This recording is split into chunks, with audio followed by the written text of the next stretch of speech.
Hi అండి, అందరూ ఎలా ఉన్నారు? బాగున్నారా? మేము అవిసె గింజల పొడి చేస్తున్నాం. కారపొడి, అవిసె గింజలు, చింతపండు, గార్లిక్, ధనియాలు, జీలకర్ర అండ్ ఎండుమిర్చి అన్నమాట. అట్లా రెడీ చేసుకుందామా.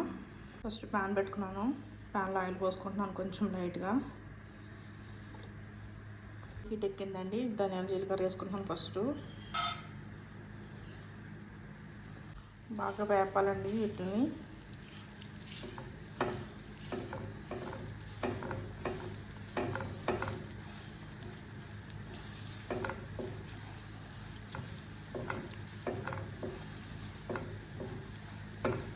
బాగా వేగినాయండి. ఇందులో నేను ఎండుమిర్చి వేస్తున్నాను. ఎండుమిర్చి కూడా బాగా వేగాలండి.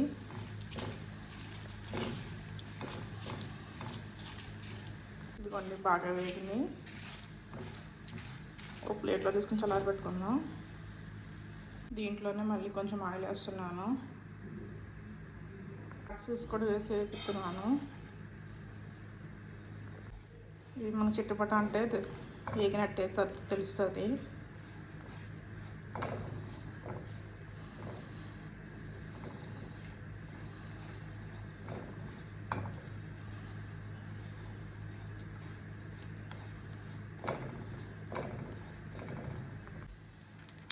ఇదిగోండి చిట్టుపట అనుకున్నాయి కనిపిస్తుంది కదా.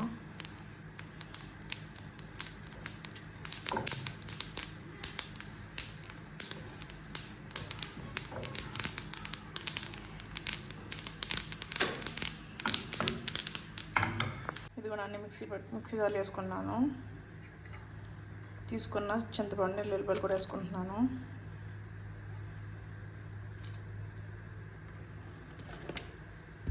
సాల్ట్ రుచికి సరిపడా.